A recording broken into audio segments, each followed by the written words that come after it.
전하, 오늘 밤 닭이 3번 울면 뒤도 돌아보지 말고 뒷문으로 나오십시오.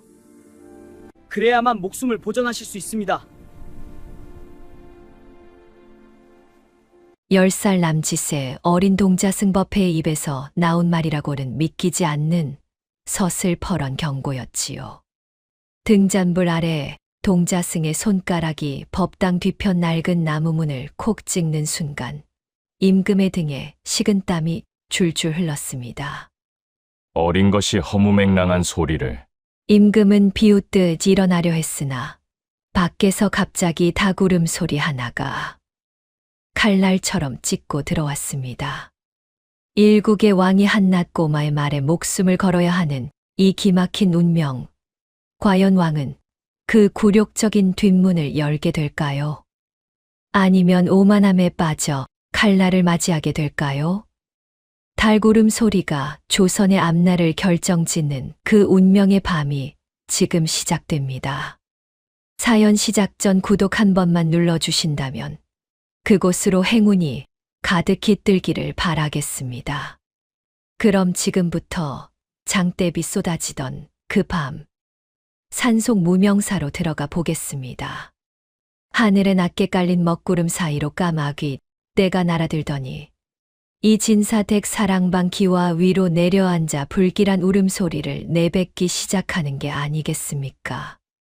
울어대는 그 소리가 어찌나 소름 끼치던지 마당을 쓸던 머슴들도 어깨를 움츠리며 마른 침을 삼키고 있었지요. 그런데 바로 그때였습니다. 평온하던 정막을 깨고 벼락 맞은 듯한 소리와 함께 육중한 대문이 콰르르 무너져 내리는 것이었습니다.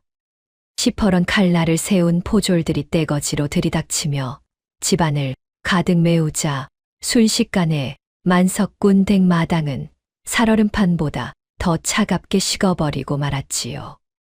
선두의 선박 형방이 입가에 비열한 웃음을 살짝 흘리며 거드름을 피우더니 품 안에서 수건에 쌓인 물건 하나를 이 선달의 발치에 툭 하고 내던지는 것이 아니겠습니까? 수건이 풀어지며 드러난 것은 다름 아닌 검은 피가 흉측하게 눌어붙은 채 날이 이리저리 빠진 낡은 칼 한 자루였습니다.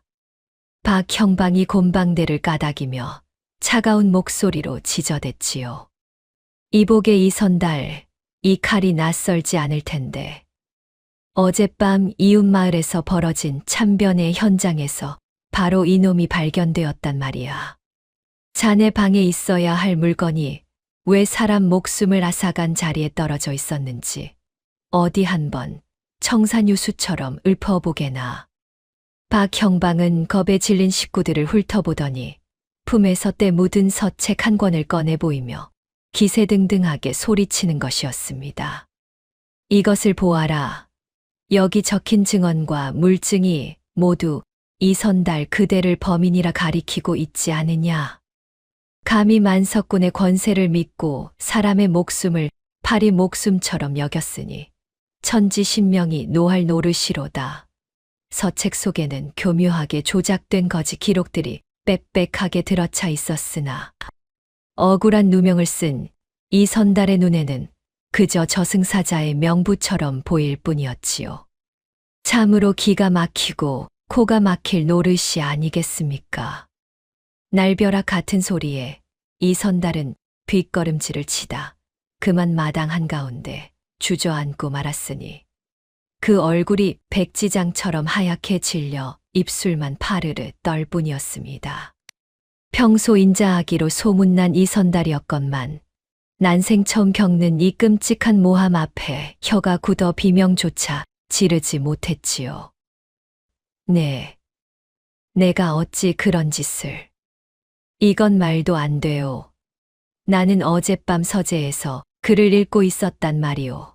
선달이 간신히 한마디 내뱉었으나 박 형방은 코웃음을 치며 오히려 포졸들에게 호통을 치는 모양이었습니다.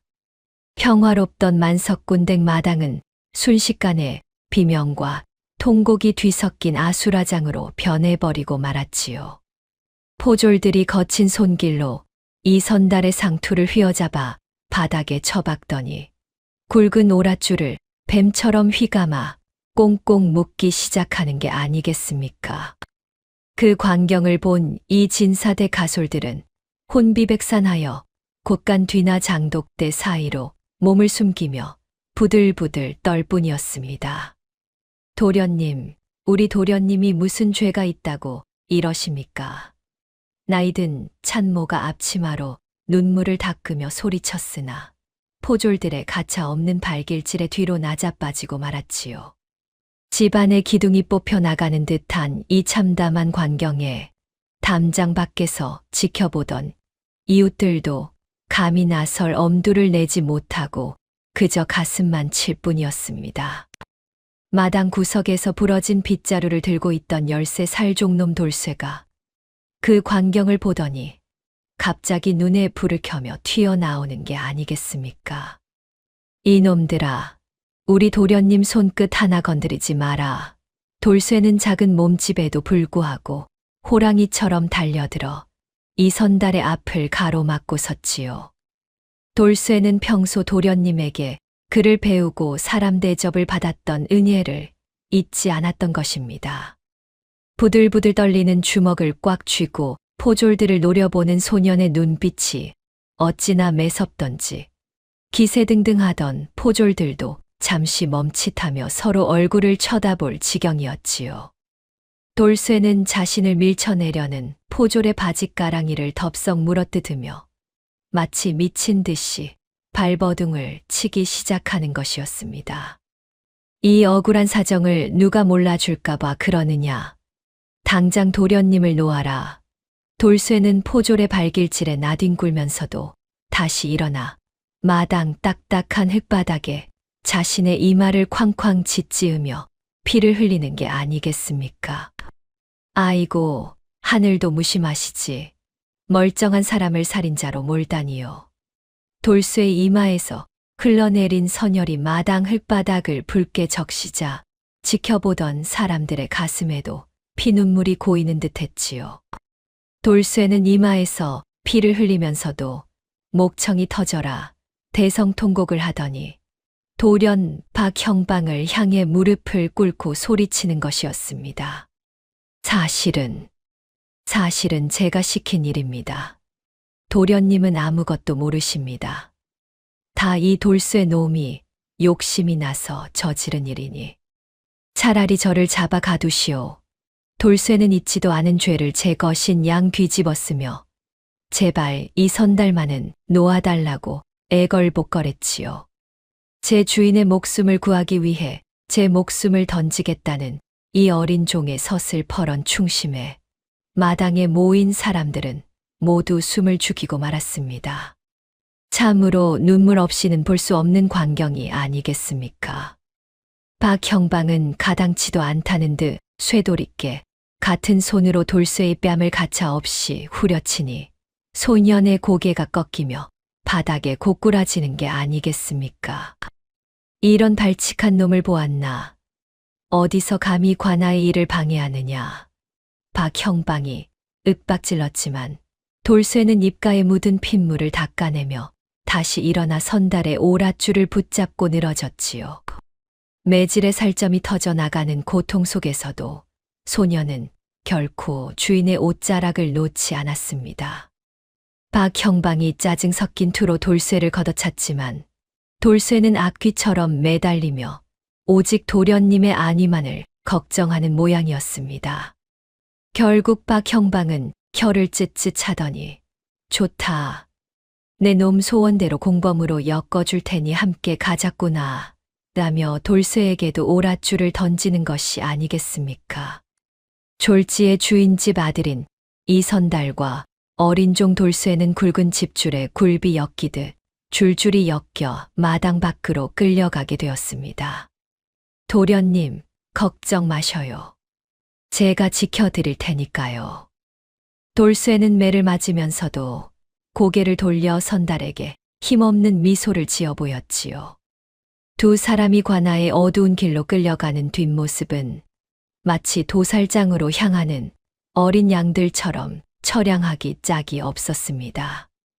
이 소문은 삽시간에 온 마을로 퍼져나갔고 마을 사람들은 담장 너머로 고개를 내밀며 저 어린 것이 미쳤다며 수군거리는 것이었습니다. 하지만 돌쇠는 사람들의 시선 따위는 아랑곳하지 않고 오직 앞서 걷는 이 선달의 뒤꿈치만 바라보며 묵묵히 걸음을 옮겼습니다. 매 맞은 자리가 터져서 걸을 때마다 핏방울이 바닥에 떨어졌으나 소년의 눈빛만은 바위처럼 단단하게 빛나고 있었지요. 이 진사는 멀어져가는 아들과 어린 종의 뒷모습을 보며 마치 넋이 나간 사람처럼 흙바닥에 주저앉아 대성통곡을 하는 게 아니겠습니까? 아이고 선달아, 내 아들아, 돌쇠야. 이 진사는 제 가슴을 쾅쾅 치며 통곡하다가 급기야 손톱이 빠지도록 마당 흙바닥을 긁어대며 피눈물을 쏟아냈지요. 조상대대로 덕을 쌓아 만석군 소리를 듣던 가문이 하루아침에 살인자의 집안으로 낙인 찍혔으니 그 심정이 오죽하겠습니까?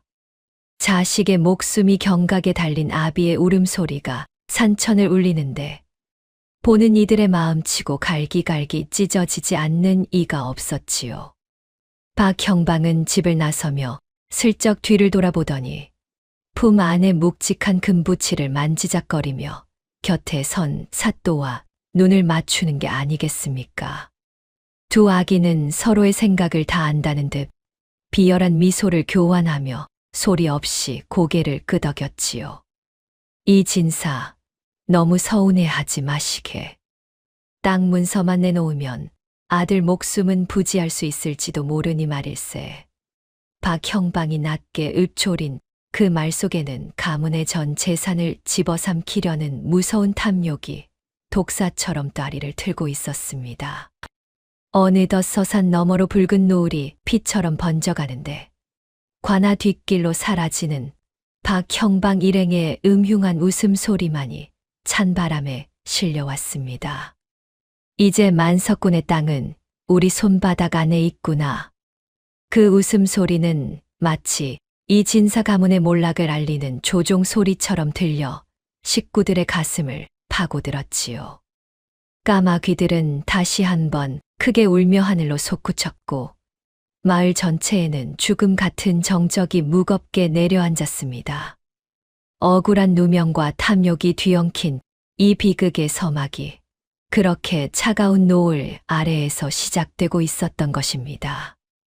돌쇠는 거칠게 끌려가는 와중에도 기어코 고개를 돌려 멀어져가는 주인집 대문을 한참 동안 뚫어지게 바라보는 게 아니겠습니까?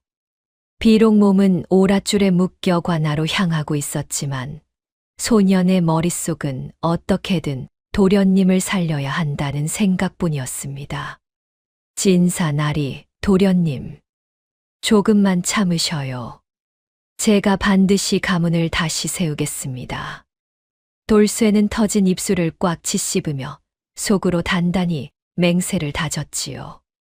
어둠이 짙게 깔리는 산길 위로 어린 소년의 결연한 의지만이 새벽달처럼 차갑게 빛나고 있었습니다. 어둑어둑한 지하 옥사 안에는 사람 발소리 대신 굶주린 쥐들이 찍찍거리는 소리만 가득하고 천장에서는 썩은 물이 뚝뚝 떨어져 곰팡이 냄새가 진동을 하는 게 아니겠습니까? 포졸들에 의해 개짝처럼 내팽개쳐진 이 선달과 돌쇠는 차가운 흙바닥에 닿자마자 몸을 바르르 떨었으니 그 서늘함이 마치 저승의 기운인 듯했지요. 돌쇠는 정신을 잃고 쓰러진 이 선달의 머리를 제 무릎에 뉘며 주변을 살폈지만 보이는 것이라고는 시커먼 창살과 축축한 벽뿐이었습니다. 참으로 가련한 신세가 된 만석군 댁 도련님과 어린 종의 모습이 마치 비바람에 떨어진 가을 잎사귀처럼 처량하기 짝이 없었지요. 소녀는 제 가냘픈 몸으로 선달의 다리를 감싸 안으며 비 오듯 쏟아지는 채찍과 몽둥이질을 온몸으로 받아내기 시작했지요. 매질이 가해질 때마다 돌쇠의 등 가죽이 찢겨나가며 선열이 낭자했으나 돌쇠는 이를 악물고 신음조차 내뱉지 않았습니다. 우리 도련님은 아무 죄가 없소. 차라리 나를 죽이고 도련님은 놔주시오.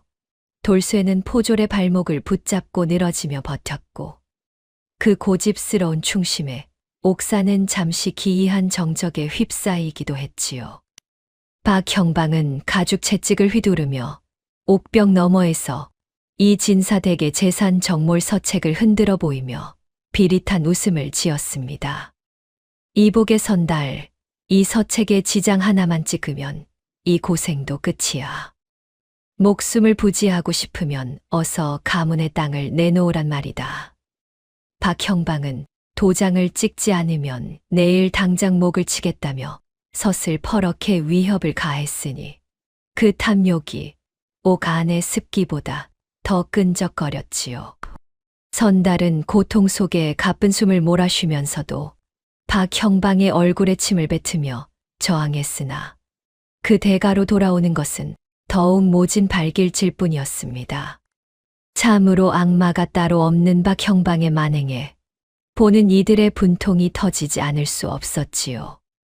모진 고문이 끝나고 달빛조차 들지 않는 깊은 밤이 되자 돌쇠는 만신창이가 된 몸으로 기어와 선달의 곁에 엎드렸습니다. 소녀는 재해진 저고리를 북짓더니 옥석 틈새에서 새어나오는 찬물을 묻혀 선달의 상처를 한 군데 한 군데 정성스럽게 닦아냈지요. 도련님, 조금만 참으셔요. 제가 도련님 상처를 깨끗이 닦아드릴게요. 돌쇠는 제 상처에서 피가 철철 흐르는데도 그것은 아랑곳하지 않고 오직 주인의 멍든 다리를 주무르며 눈물을 닦아주었습니다. 찢어진 옷 조각이 선달의 몸을 감쌀 때마다 돌쇠의 입술은 파르르 떨렸고 옥 안에는 소리 없는 통곡만이 가득 찼지요. 다음 날 아침 옥조리 개밥그릇 같은 곳에 쉰내가 풀풀 나는 주먹밥 하나를 툭 던져두고 가는 게 아니겠습니까? 돌쇠는 이틀이나 굶어 백가죽이 등에 붙을 지경이었으나 그 귀한 주먹밥에 손도 대지 않고 조심스레 선달의 입가에 가져다 대었습니다. 도련님, 이거라도 조금 드셔요. 그래야 힘을 내서 이 지옥 같은 곳을 나가지 않겠습니까? 선달이 기운이 없어 고개를 젓자 돌쇠는 제 손가락으로 밥알을 으깨어 선달의 입 안으로 밀어넣으며 억지로라도 삼키게 했지요. 소년의 눈에는 배고픔보다 주인이 굶는 것에 대한 걱정이 더 컸으니 그 깊은 마음을 무엇에 비길 수 있었겠습니까? 선달이 고열로 인해 입술이 바짝 마르고 헛것을 보며 신음하자 돌쇠는 옥사 창사를 붙잡고 옥졸이 지나는 복도를 향해 소리쳤습니다. 여보시오, 나리, 제발 우리 도련님 물 한 모금만 주시오. 제발 살려주시오. 돌쇠는 쇠창살에 이마를 찌으며 머리가 깨져라 절을 올렸고 그 처절한 외침에 졸던 옥졸도 눈을 뜨고 혀를 찰 정도였지요. 돌쇠의 애걸복걸에 못 이긴 옥졸이 바가지에 물을 담아 건네자 돌쇠는 그것을 받들어 제 입에는 단 한 방울도 묻히지 않고 선달의 목을 죽여 주었습니다. 물 한 모금을 마시고 겨우 눈을 뜬 선달이 돌쇠의 손을 잡으니 두 사람의 눈에서는 말없는 눈물이 쉴 새 없이 흘러내렸지요. 선달은 돌쇠의 피 묻은 손을 꼭 잡으며 갈라진 목소리로 힘겹게 말을 건네는 것이었습니다. 돌쇠야, 어찌 너까지 이 고생을 하느냐. 내 차라리 죽어 너만이라도 살려주고 싶구나. 선달의 말에 돌쇠는 고개를 세차게 흔들며 주인의 가슴팍에 얼굴을 묻고는 어깨를 들썩이며 흐느꼈지요. 도련님, 그런 말씀 마셔요. 진사나리 댁에서 저를 거두어 주셨을 때부터 제 목숨은 도련님 것이었지 않습니까?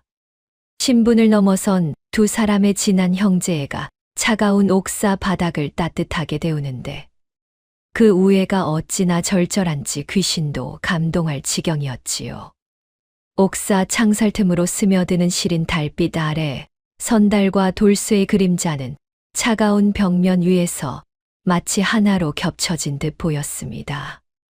돌쇠는 선달의 어깨를 감싸 안아 제 체온으로 주인의 떨림을 멈추려 애썼고, 선달은 그런 어린 종의 머리를 쓰다듬으며 한참을 있었습니다.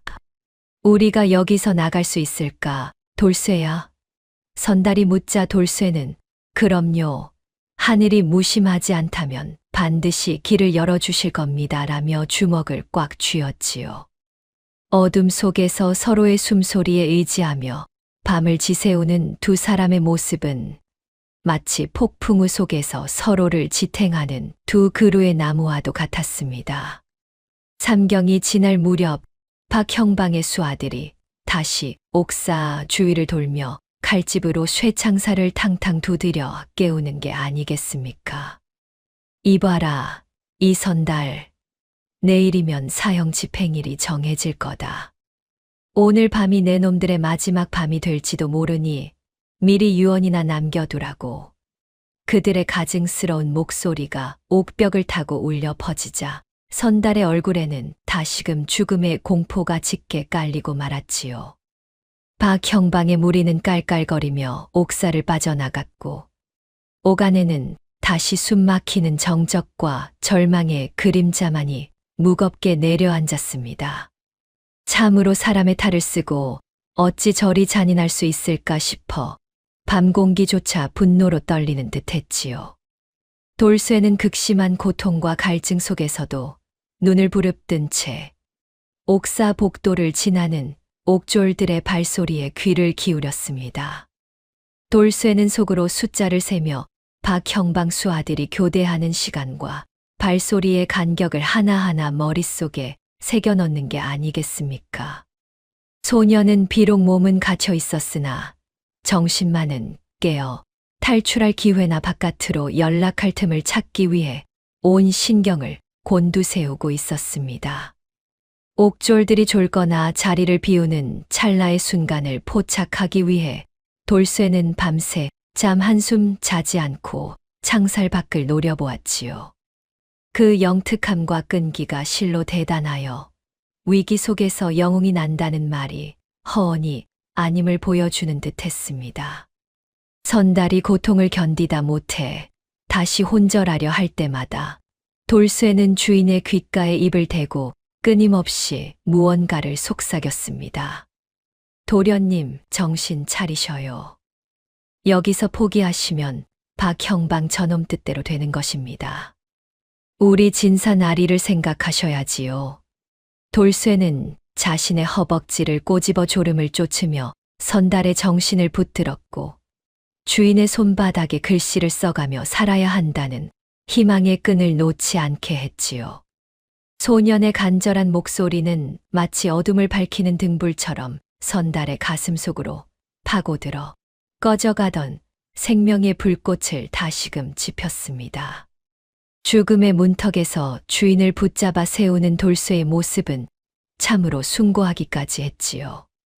옥사 구석에서는 썩어가는 집더미와 배설물이 뒤섞여 숨을 쉬기조차 힘든 악취가 올라오고 있었으나 돌쇠는 그 악취 속에서도 무언가 단서를 찾으려 했습니다.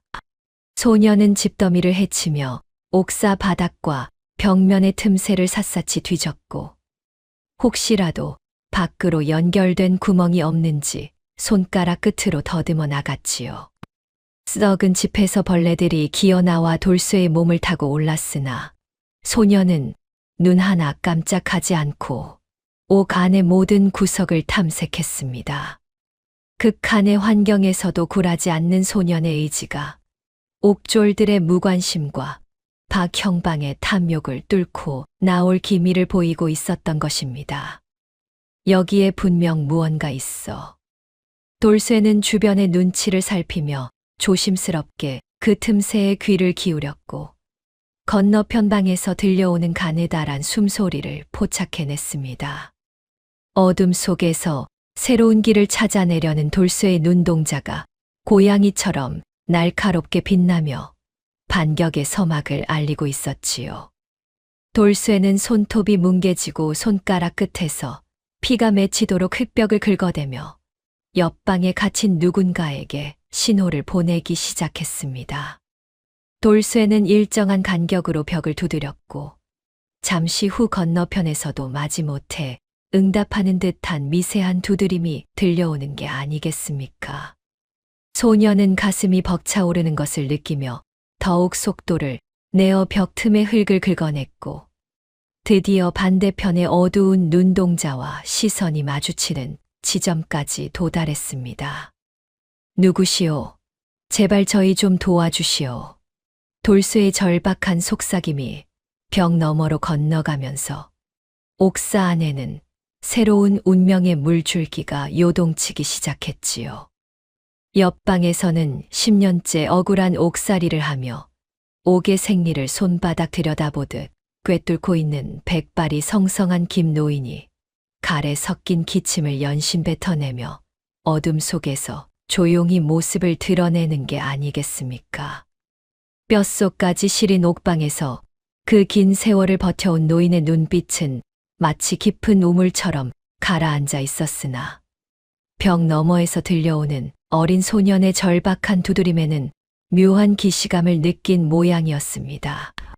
돌쇠는 벽 틈새에 바짝 입술을 대고는 김노인에게 제 주인인 이선달의 억울함과 박형방의 가증스러운 만행을 낱낱이 고하며 어떻게 하면 이 지옥 같은 곳을 벗어날 수 있을지 묻고 또 물었지요. 소년의 목소리는 파르르 떨리고 있었지만 그 속에 담긴 주인에 대한 지극한 충심만은 차가운 벽을 뚫고 노인의 가슴에 닿고도 남음이 있었습니다. 돌쇠의 절절한 이야기를 묵묵히 듣고 있던 김노인은 소년의 충심에 감복했는지 박형방이 진짜 범인과 매일 삼경에 인적 드문 주막 뒷방에서 만나 은밀한 거래를 한다는 엄청난 비밀을 귀띔해 주는 것이 아니겠습니까? 어둠 속에 갇힌 돌쇠에게 마치 하늘에서 내려온 밧줄과도 같았습니다. 또한 김노인은 벽 구멍 사이로 돌쇠의 손을 끌어당기더니 주막 뒷안에 자생하는 독특한 약초의 생김새와 그것을 술에 타서 사람을 깊은 잠에 빠뜨리는 비방을 아주 상세히 일러주었지요.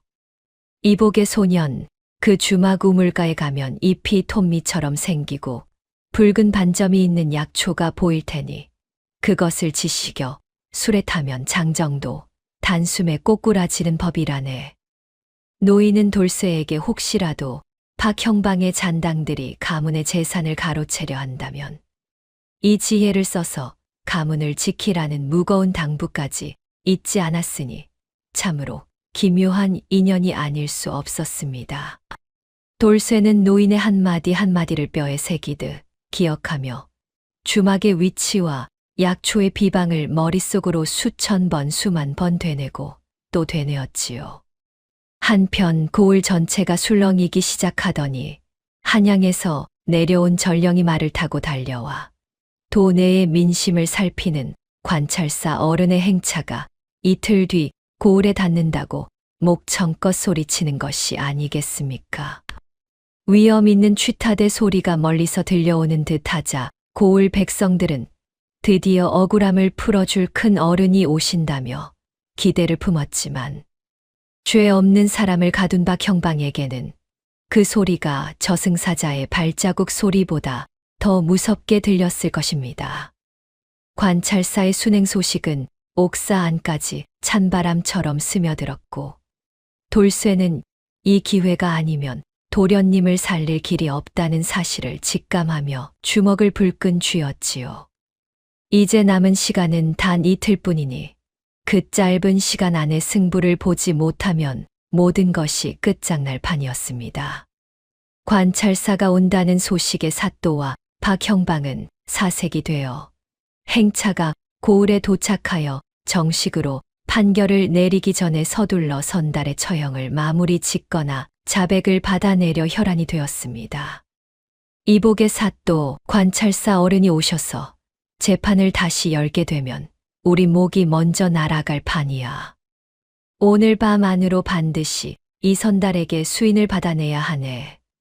박형방은 쥐새끼처럼 눈을 굴리며 포졸들을 닥달했고 관아 안은 비리를 감추려는 악인들의 긴박한 움직임으로 숨 막히는 공기가 감돌았지요. 탐관오리들의 발악이 심해질수록 이 선달의 목을 죄어오는 밧줄은 점점 더 팽팽해졌으니 보는 이들의 가슴은 타들어가는 장작처럼 바짝바짝 말라갈 뿐이었습니다. 박 형방은 옥에서 끌어낸 이 진사를 관아 사랑방으로 불러들여 아들의 목숨을 담보로 조상 대대로 물려받은 땅의 명운이 달린 권리 문건에 수인을 찍으라고 거칠게 압박했습니다. 진사 영감, 고집 피우지 마시게. 이 서책에 도장 하나만 찍으면 내 당장 선달을 옥에서 꺼내주겠다고 약조하지 않았나. 박 형방은 이 진사의 손에 인장을 억지로 쥐어주며 가문의 전 재산을 집어삼키려 탐욕스러운 눈빛을 번뜩였으니 그 가증스러운 태도에 마당을 지나던 개들조차 지저댈 지경이었지요.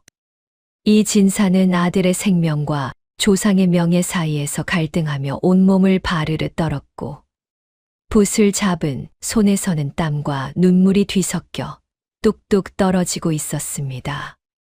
이 진사는 눈앞이 캄캄해져 무너져가는 가문의 운명을 보며 차라리 아들을 따라가겠다며 들보에 무명천을 매달고 목을 매려 했으나 그 찰나의 돌쇠의 낭낭한 목소리가 환청처럼 귓가를 때려 멈칫하는 것이 아니겠습니까? 나리, 도련님을 믿으셔요. 제가 반드시 길을 찾을 터이니 조금만 더 참으셔야 합니다.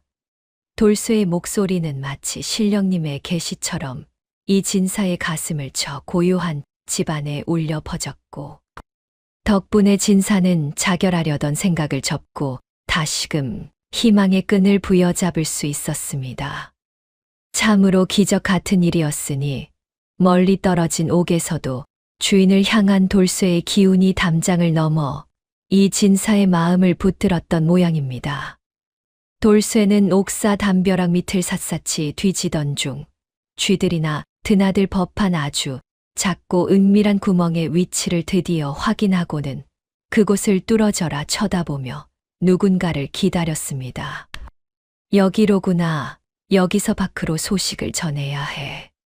돌쇠는 옥졸들이 졸거나 자리를 비운 틈을 타 바닥에 흙을 조심스레 긁어냈고 구멍 너머로 새어나오는 작은 빗줄기를 보며 가슴 속에 뜨거운 무언가를 느꼈지요. 옥 안의 습기와 어둠을 뚫고 밖으로 연결된 그 작은 틈바구니가 몰락해가는 이 진사 가문을 구원할 유일한 통로가 될 줄은 박 형방조차 꿈에도 몰랐을 것입니다. 소녀는 숨을 죽인 채 평소 옥바라지를 오던 식모의 발소리가 들리기만을 간절히 기도하며 밤을 지새웠지요. 마침내 옥졸들의 눈을 피해 옥바라지를 온 이 진사댁 식모가 옥사 안의 오물을 치우고 마루를 닦으러 들어오자 돌쇠는 긴장된 눈빛으로 그녀와 시선을 맞추며 신호를 보냈습니다. 식모는 겁에 질린 표정으로 떨고 있었지만 돌쇠의 결연한 눈빛을 보자 무언가 중요한 일이 있음을 직감하고는 낮은 포복으로 조심스럽게 다가오는 게 아니겠습니까? 옥졸들이 코를 막고 에이, 고약한 냄새. 얼른 치우고 나가라. 여 고개를 돌린 일각의 짧은 순간 옥 안에는 팽팽한 긴장감이 감돌았습니다. 돌쇠는 식모의 손을 꼭 잡으며 박 형방의 음모를 박살낼 유일한 계획을 그녀의 귓가에 아주 빠르게 그러나 또렷하게 읊조리기 시작했지요. 돌쇠는 제 허벅지를 꼬집어 터져 나오는 울음과 통증을 억지로 참아내며 식모가 가져온 오물 바구니 깊숙한 곳에 무언가 귀한 보따리를 신속히 밀어넣는 것이었습니다. 아주머니, 이것을 절대 들켜서는 안 됩니다. 집에 가시면 곧바로 진사 나리께 전해드려야 해요. 돌쇠의 손놀림은 어찌나 빠르고 정교한지 옆에서 지켜보던 사람도 눈치채지 못할 정도였으니 참으로 하늘이 돕는다는 말이 딱 들어맞았지요. 식모는 바구니 밑바닥에 숨겨진 물건의 무게를 느끼며 가슴이 쿵쾅거렸지만 돌쇠의 단호한 표정에 용기를 얻어 아무렇지도 않은 척 다시 바구니를 여미고 일어났습니다. 박 형방은 마침 관찰사에게 바칠 가짜 보고서 책자를 만드느라 옥사 감시가 소홀해진 틈을 타서 제 사무에만 몰두하고 있었으니 이것이야말로 하늘이 준 기회가 아니겠습니까? 이 보고서만 완벽하면 관찰사 어른도 속아 넘어갈 게야. 선달놈은 그저 제 죄가 무서워 자결한 것으로 꾸미면 그만이지. 박 형방은 붓을 놀리며 제 꾀에 제가 취해 실실 웃음을 흘렸지만 그 시간 돌쇠의 밀서가 제 코앞을 지나 밖으로 나가고 있다는 사실은 까맣게 모르고 있었습니다. 악인이 제 꾀에 빠져 허우적거리는 사이 정의의 심판을 위한 첫 발걸음이 옥사 문턱을 넘으려 하고 있었던 것입니다. 돌쇠는 식모의 거친 손을 마지막으로 한 번 더 꽉 움켜쥐며 절대로 뒤를 돌아보지 말고 오직 집을 향해 앞만 보고 달리셔요라며 무언의 압박과 응원을 보냈습니다. 소년의 눈에는 이 거사가 실패하면 모든 것이 끝장이라는 절박함과 동시에 반드시 이길 수 있다는 강한 확신이 서려 있어 식모의 두려움을 씻어주었지요. 걱정 마라, 돌쇠야. 내 목숨을 걸고라도 진사 나리께 전하마. 식모는 짧게 고개를 끄덕이고는 돌쇠의 상처 입은 등을 한 번 쓸어준 뒤 결연한 표정으로 옥사 문을 향해 돌아섰습니다. 차가운 옥사 복도를 울리는 그녀의 발소리는 마치 전쟁터로 나가는 장수의 북소리처럼 비장하기까지 했지요. 식모는 겁에 질린 표정을 애써 숨기려 고개를 푹 숙인 채 무거운 오물 바구니와 똥장군을 어깨에 메고 서둘러 옥사 문을 나서기 시작했습니다. 옥문 근처의 옥졸들이 야, 이 냄새 나는 걸 왜 이렇게 늦게 치워? 얼른 가, 라며 면박을 주었지만 그녀는 오히려 고개를 더 깊게 숙이며 비굴하게 웃어 보여 의심을 피했지요. 옥문을 빠져나와 바깥 공기를 들이마시는 순간 그녀의 가슴은 터질 듯이 뛰었으나 돌쇠의 당부를 잊지 않고 평소보다 더 느긋한 걸음걸이로 관아 마당을 가로질렀습니다. 성벽 너머로 노을이 길게 드리워지며 그녀의 그림자를 늘어뜨리는데 그 그림자 속에는 이 진사 가문의 마지막 희망이 조용히 숨쉬고 있었습니다. 옥사 밖으로 터덜터덜 걸어 나가는 식모의 어깨 위에는 오물을 가득 담아 무게가 천근만근인 커다란 똥장군이 출렁거리며 얹혀 있었으니 그 모습이 어찌나 위태롭던지 보는 사람의 간담이 서늘할 지경이었지요. 하지만 그 지독한 냄새야말로 돌쇠가 머리를 짜내어 만든 가장 튼튼한 방패막이었으니 그 안에는 이 진사 가문의 명운을 바꿀 절박한 소망이 숨겨져 있었던 셈이지요. 식모는 다리가 후들거리는 것을 억지로 참아가며 한 걸음 한 걸음 관아 마당을 가로질렀고 장군 속에서 찰랑거리는 오물 소리는 마치 그녀의 심장 박동 소리처럼 다급하게 울려 퍼졌습니다. 옥문을 지키던 옥졸들이 코를 감싸 쥐고는 에이 퇴, 고약한 구릉 내에 숨이 막혀 죽겠구나. 검사는 무슨 놈의 검사냐. 저리 치우지 못해. 라며 침을 뱉고는 식모를 거칠게 쫓아내는 게 아니겠습니까? 한 옥졸은 몽둥이를 휘두르며 야, 이 할멈아. 그 더러운 것을 어서 멀리 가져가 버려라. 냄새 때문에 오늘 밤맛이 다 달아나게 생겼지 않으냐. 라고 소리를 지르며 인상을 팍 썼더랍니다. 식모는 아이고, 나리들, 죄송합니다요. 얼른 치우고 올 테니 노여움 푸셔요. 라며 비구라리만큼 허리를 굽실거렸지만 속으로는 천지신명이시여 감사합니다라며 안도의 한숨을 내쉬었지요. 악취 덕분에 옥졸들의 삼엄한 감시를 피할 수 있었으니 세상에 더러운 똥장군이 이토록 고마운 보물단지가 될 줄은 꿈에도 몰랐을 노릇이었습니다. 옥졸들의 시야에서 완전히 벗어나자 식모는 후들거리는 다리에 힘을 주어 마을 외곽의 인적 드문 숲길로 쏜살같이 발걸음을 옮기기 시작했습니다. 그녀는 땀방울이 비 오듯 쏟아지는 것도 잊은 채 으슥한 나무 아래의 똥장군을 조심스레 내려놓고는 주변을 살피며 숨을 몰아쉬었지요. 돌쇠야, 네가 시킨 대로 무사히 빠져나왔다만 이제 어찌해야 한단 말이냐. 식모는 떨리는 손으로 장군 옆면의 은밀한 틈새를 더듬기 시작했는데 그 손끝에는 차가운 오물 대신 돌쇠가 밤새 정성껏 갈무리한 희망의 무게가 느껴졌더랍니다. 그 깊숙한 공간에서 나온 것은 다름 아닌 돌쇠가 자신의 손가락 끝을 깨물어 피로 쓴 혈서와 진짜 범인이 숨어있는 장소가 빼곡히 적힌 밀서였으니 그것을 본 식모는 가슴이 미어지는 것 같았지요. 아이고, 돌쇠야.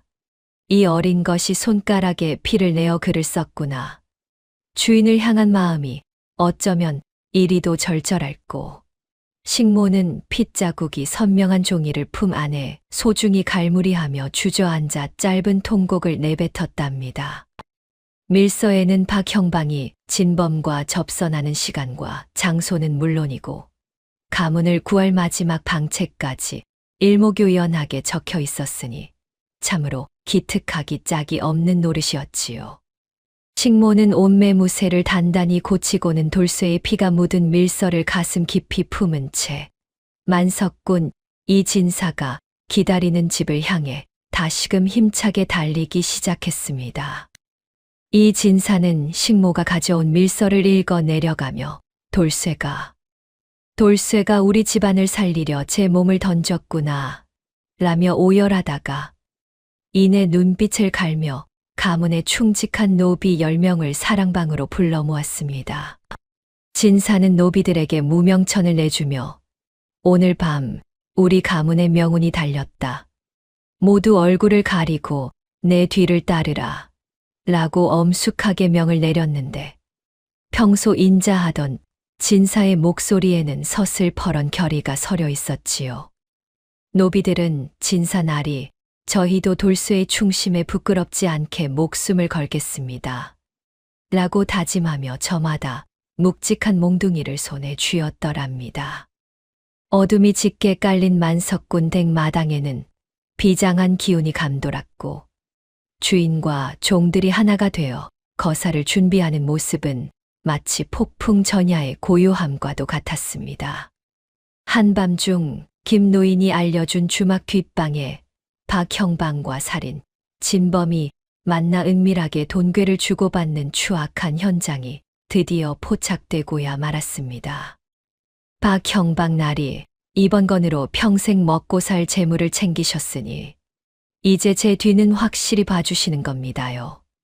진범이 비굴하게 웃으며 비단 주머니를 건네자 박형방은 그것을 받아 챙기며 음흉한 웃음을 흘리고 있었지요.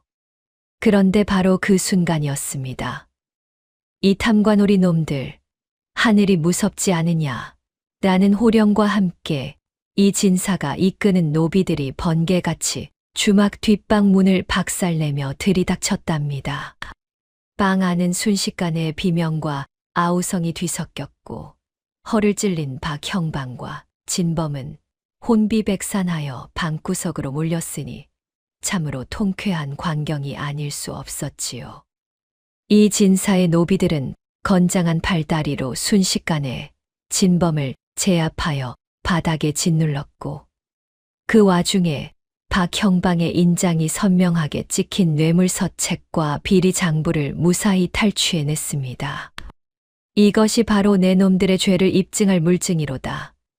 감히 내 아들을 살인자로 몰아 가산을 빼앗으려 한 죄를 관찰사 어른 앞에서 낱낱이 밝혀주마.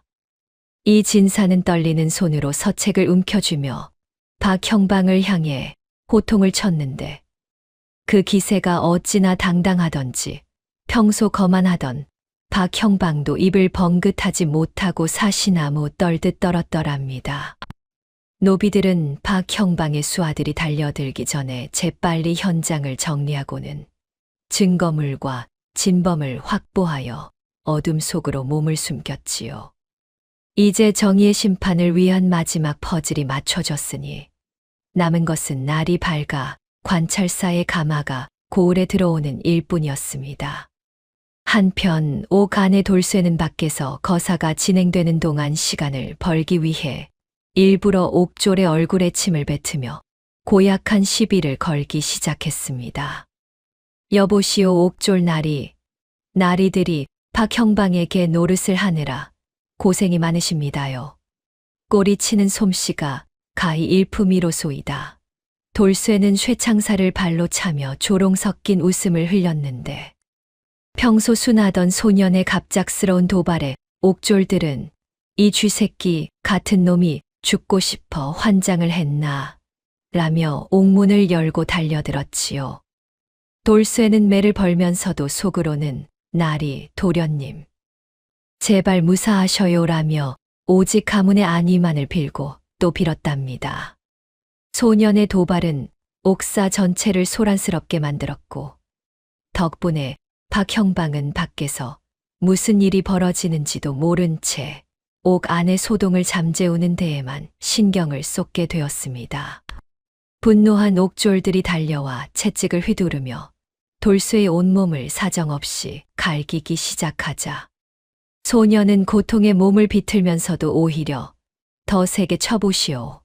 관찰사 어른이 오시면 너희는 모두 목이 달아날 목숨들이다. 라며 비웃음을 멈추지 않았습니다. 채찍이 살에 닿을 때마다 쩍쩍 소리가 나며 선혈이 튀었지만 돌쇠는 입술을 짓씹으며 그 고통을 기꺼이 감내했으니 그 모습이 어찌나 독하던지 매를 치던 옥졸들도 슬슬 겁을 내는 눈치였지요. 이놈 보게 정말로 관찰사가 오면 우리가 죽기라도 한단 말이냐? 옥졸들의 목소리에 불안함이 깃들자 돌쇠는 회심의 미소를 지으며 더욱 크게 웃어 젖혔답니다. 어린 소년이 뿜어내는 기계의 옥사의 차가운 공기마저 압도당하는 듯했고 절망의 구렁텅이에서도 희망의 불꽃은 더욱 세차게 타올랐습니다. 소동을 전해 듣고 잔뜩 독이 오른 박형방이 직접 지하 옥사로 내려오더니 돌쇠의 머리채를 움켜잡고 거칠게 흔들며 소리치는 게 아니겠습니까? 이 미천한 종놈이 어디서 감히 관찰사를 들먹이며 관할을 능멸하느냐. 내 도련님과 함께 오늘 밤에 당장 요절을 내주마.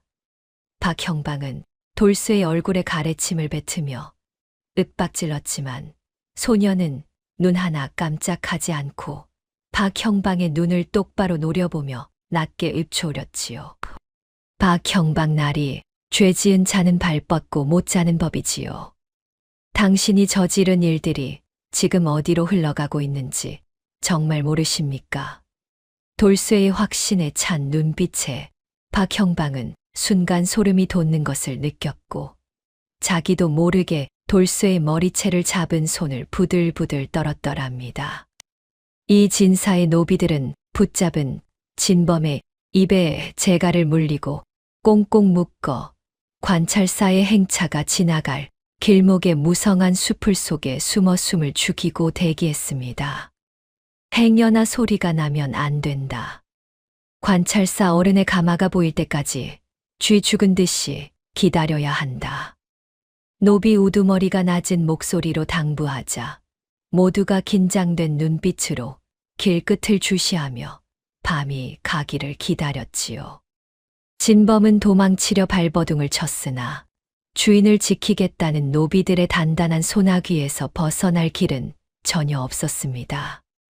이 진사는 탈취한 박형방의 뇌물 장부와 비리 서책을 품에 소중히 안고 관찰사의 가마가 보일 때까지 길가에서 밤을 꼬박 지새우며 자리를 지켰습니다.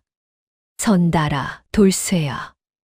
이제 조금만 더 견디자꾸나. 아비가 반드시 너희를 구해내마. 진사는 차가운 새벽바람에 몸을 떨면서도 눈 한 번 붙이지 않고 길 저편을 노려보았는데 그의 가슴 속에 품은 서책은 차가운 공기를 뚫고 뜨거운 열기를 뿜어내는 듯 했지요. 조상 대대로 이어온 만석군의 명예와 자식의 목숨이 오직 이 서책 한 권에 달려 있었으니 진사의 간절함은 새벽별보다 더 밝게 빛나고 있었습니다. 어느덧 서쪽 하늘의 달이 기울고 동쪽에서 희뿌연 미명과 함께 동이 트기 시작하자 고을 어귀에서는 웅장한 취타대 소리와 함께 관찰사의 오색 깃발이 나부끼기 시작했습니다. 장엄한 나팔 소리와 징 소리가 고을 전체를 깨우자 옥사에 갇혀있던 돌쇠와 선달의 귀에도 그 구원의 소리가 천둥처럼 크게 들려왔지요. 온다. 드디어 관찰사 어른이 오신다. 돌쇠는 바닥을 짚고 힘겹게 몸을 일으키며 창살 밖을 내다보았고 그의 눈에는 어느새 뜨거운 눈물이 고여 반짝거렸답니다. 고을 백성들도 하나둘 집 밖으로 나와 길가에 엎드리기 시작했으니 이제 곧 추악한 어둠은 사라지고 눈부신 정의의 시간이 시작되려 하고 있었습니다. 돌쇠는 매맞은 자리가 터져서 피가 쉴 새 없이 흐르는데도 멀리서 들려오는 웅장한 징소리에 맞춰 가늘게 입꼬리를 올리며 승리의 미소를 지어 보였습니다. 도련님 들리십니까? 이제 우린 살았습니다. 정의가 찾아왔어요.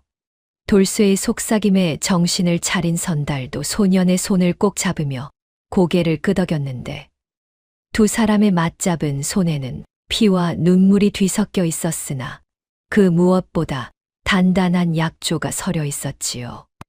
지하 옥사의 어둠을 뚫고 전해지는 관찰사 행차의 소음은 절망 속에 있던 소년에게 가장 아름다운 음악과도 같았더랍니다. 옥졸들이 당황하여 우왕좌왕하는 소리가 복도를 채우는 가운데 돌쇠는 마지막 힘을 다해 벽에 기대앉아 찬란한 아침 해가 옥 안으로 스며들기를 기다렸습니다. 관찰사가 탄 화려한 채색 가마가 위풍당당하게 고을 광장 한복판에 멈춰서자 길가에 구름처럼 모여들었던 수천 명의 백성이 일제히 바닥에 엎드려 먼지 가득한 땅바닥에 이마를 조아리는 게 아니겠습니까? 화려한 오색 깃발이 아침 바람에 펄럭이고 취타대의 나팔 소리가 멎자 고을에는 숨소리조차 들리지 않는 엄숙한 정적이 내려앉았으니 그 위엄이 가히 호랑이가 내려온 듯했지요. 가마문이 열리고 보라색 관복을 입은 관찰사가 그늘진 눈빛으로 좌중을 훑어보자 죄지은 자들은 심장이 오그라들고 억울한 자들은 가슴 속에서 뜨거운 기운이 치밀어 오르는 모양이었습니다. 참으로 장관이 아닐 수 없었으니 정의의 심판자가 드디어 이 비극의 현장에 발을 내디딘 것이었습니다. 바로 그 순간이었습니다. 관아 정문 앞에서 대기하고 있던 이 진사댁 종들이 하며 커다란 징을 미친 듯이 두드려 대더니 관찰스 사또 억울한 원통함을 풀어주소서 라고 목청껏 외치며 격쟁을 시작하는 게 아니겠습니까?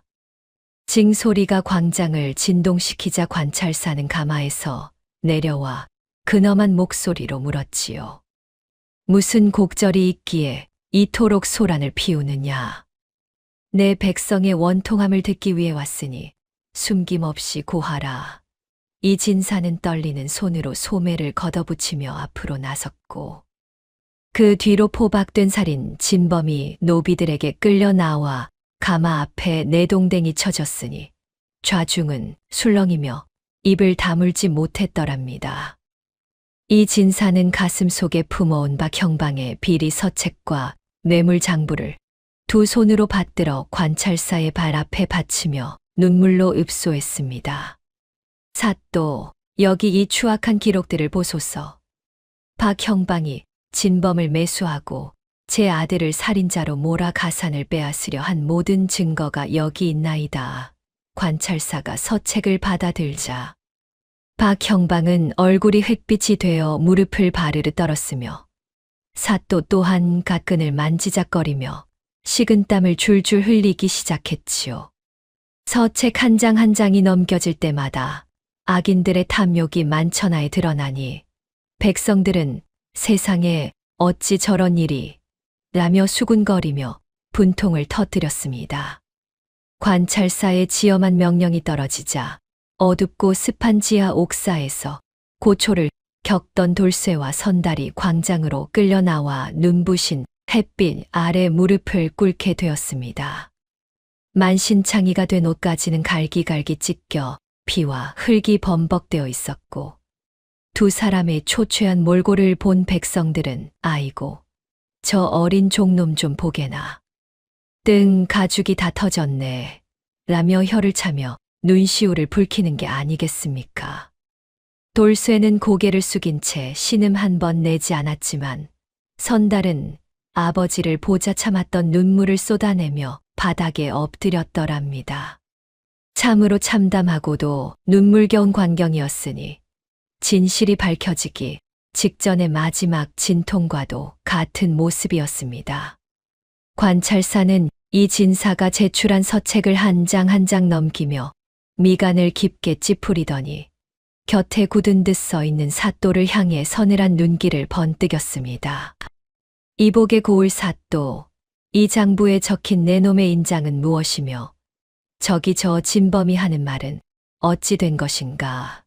관찰사의 목소리는 마치 천둥 소리처럼 광장을 울렸고 사또는 입을 벙긋거리다 그것이 아니오라 사또, 소인은 그저 보고받은 대로 라며 변명을 늘어놓으려 애썼지요.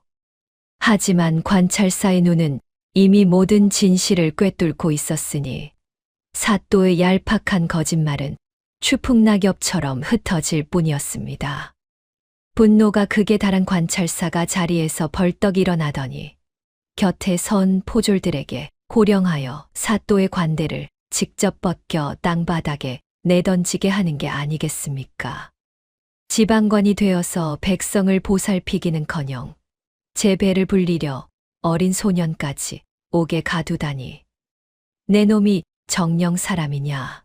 관찰사의 사자 후에 사또의 갓은 먼지 속에 굴러떨어졌고 박형방의 상투를 잡아 땅바닥으로 끌어내리라는 명의 광장은 순식간에 아수라장이 되었습니다. 높은 자리에 앉아 백성을 윽박지르던 악인들이 하루아침에 땅바닥을 기는 죄인이 되었으니 참으로 인과응보의 진리가 실현되는 순간이었습니다. 내 놈들은 권력에 눈이 멀어 사람의 목숨을 우습게 여겼지만 저 어린 소년의 충심만은 이기지 못했구나. 관찰사는 돌쇠를 가리키며 피를 토하듯 박형방을 질타했습니다. 종의 신분으로 주인을 살리려 제 몸을 던진 저 기계를 보아라. 너희 같은 탐관오리들이 백날을 꾀를 낸들 저 순수한 충심을 어찌 꺾겠느냐. 사또와 박형방은 이제 도망칠 구멍이 전혀 없음을 깨닫고 사시나무 떨듯 떨며 목숨만 살려달라고 빌기 시작했습니다. 사또, 소인이 잠시 귀신에 홀렸나이다. 제발 한 번만 용서해 주소서.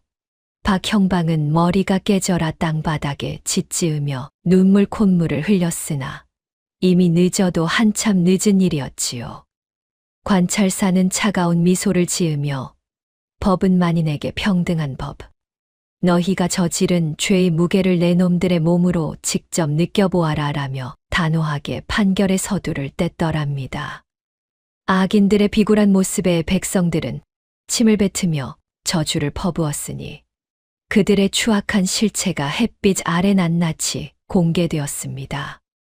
관찰사는 지체 없이 엄중한 판결을 내렸으니 사또는 즉시 파직하여 지하 옥사에 가두고 박형방에게는 곤장 100개를 치고 원방으로 유배를 보내라는 명이었습니다.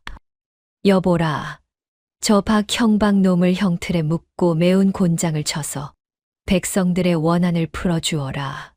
관찰사의 말이 떨어지기 무섭게 포졸들이 달려들어 박형방을 형틀에 묶었고 곤장 소리가 광장에 울려 퍼질 때마다 백성들의 환호성이 하늘을 찌를 듯했습니다.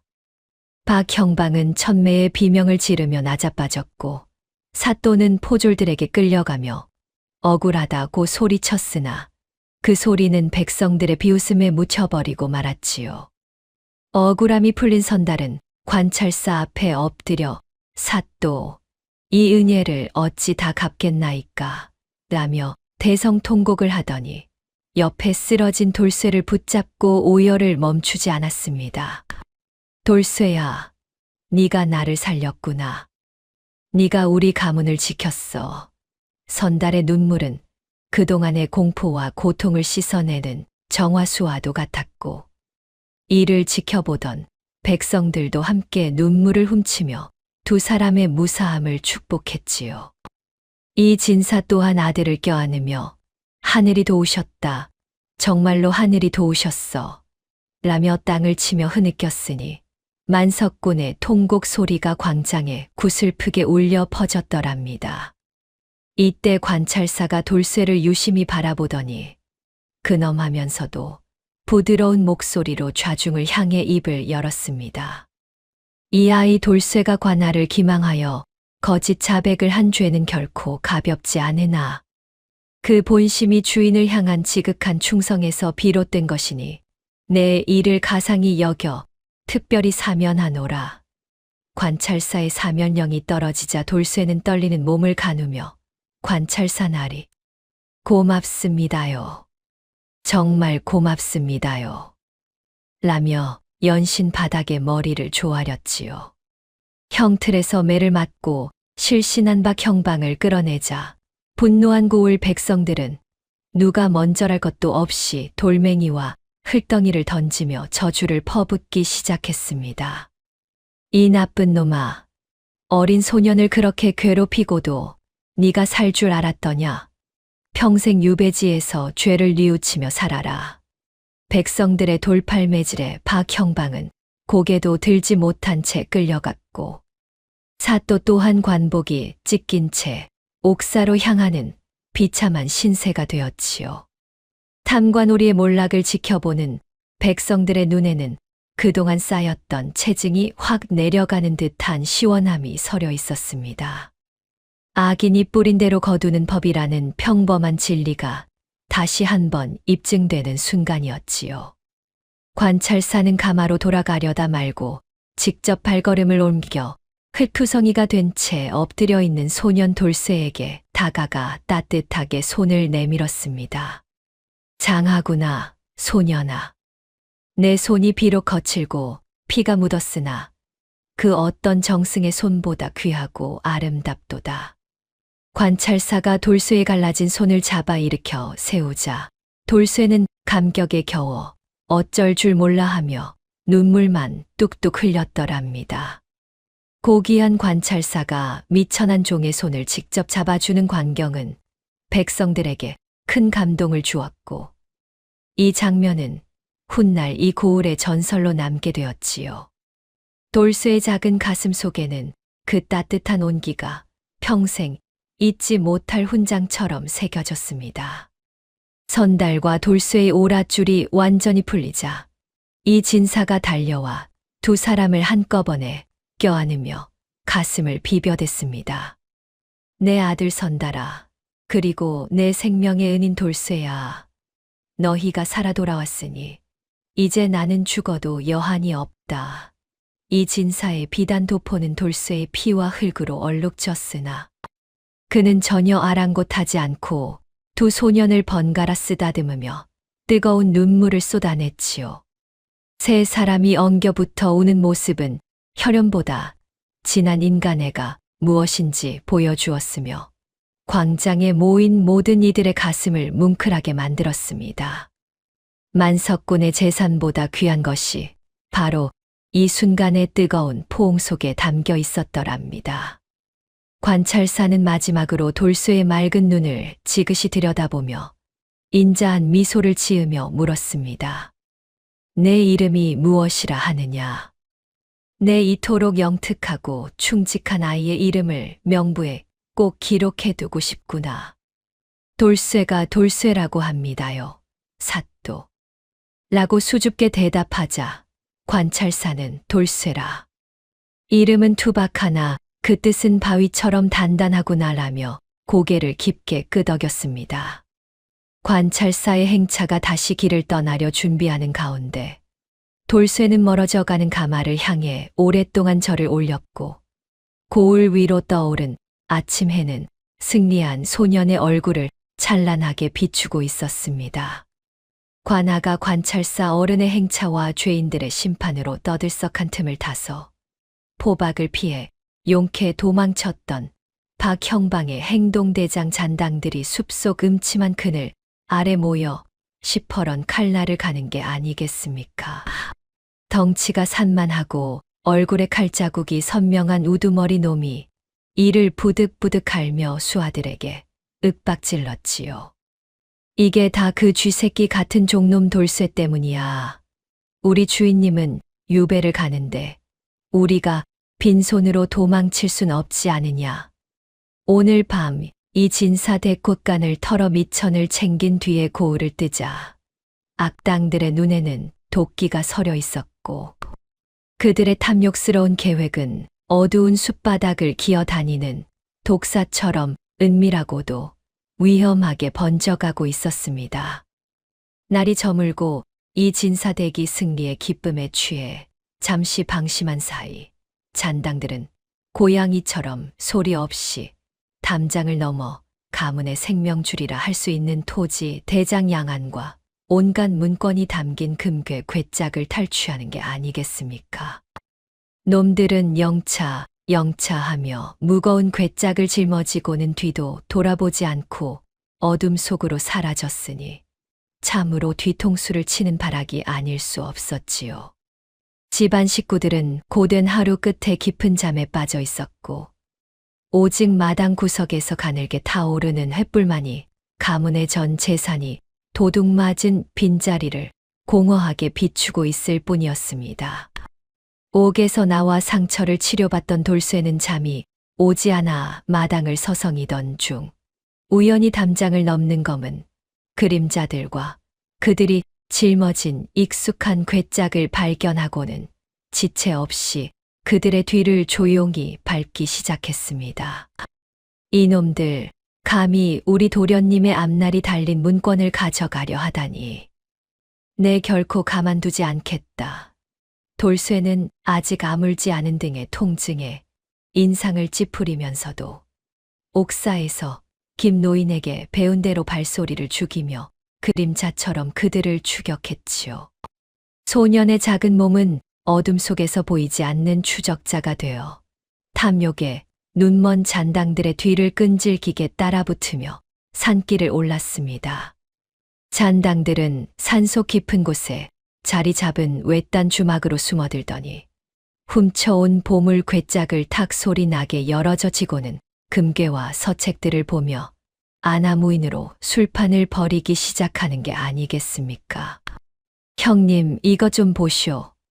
이 금괴면 평생 떵떵거리고 살겠소이다. 이 진사놈은 이제 땅 한 평 없는 알거지가 되겠구먼. 놈들은 주모를 닭달에 술상을 차리게 하고는 왁자지껄하게 떠들며 제 세상인 양 굴었으니 그 기세가 어찌나 험악하던지 주막집 개조차 꼬리를 내리고 구석으로 숨어버릴 지경이었지요. 돌쇠는 주막 밖 우거진 수풀 속에 몸을 숨긴 채 놈들의 방심을 틈타 반격할 기회를 엿보며 입술을 꽉 깨물었습니다. 돌쇠는 덩치 큰 장정들과 정면으로 싸우기엔 제 힘이 턱없이 부족함을 깨닫고 자신의 작은 덩치를 10분 활용해 주막 담벼락 밑에 허술한 개구멍으로 조심스럽게 숨어들었습니다. 심장아, 제발 천천히 뛰어라. 여기서 들키면 모든 게 끝장이다. 돌쇠는 옥사벽을 긁어내던 그 간절한 마음으로 숨을 몰아쉬며 가시덤불에 살이 긁히는 것조차 아랑곳하지 않고 마당 안쪽까지 기어들어갔지요. 소년의 손에는 옥사에서 김노인이 신신당부하며 일러주었던 지혜의 불꽃이 타오르고 있었으니 비록 몸은 작았으나 그 결연한 의지는 산처럼 웅장해 보였더랍니다.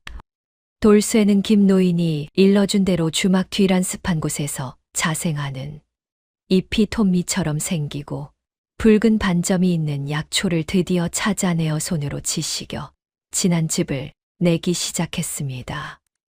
돌쇠는 숨을 죽인 채 다람쥐처럼 민첩하게 움직여 주모가 안주를 챙기러 부엌으로 들어간 틈을 타 잔당들이 마실 커다란 술동이에 약초즙을 듬뿍 넣고 막대기로 조심스럽게 저어 섞었습니다.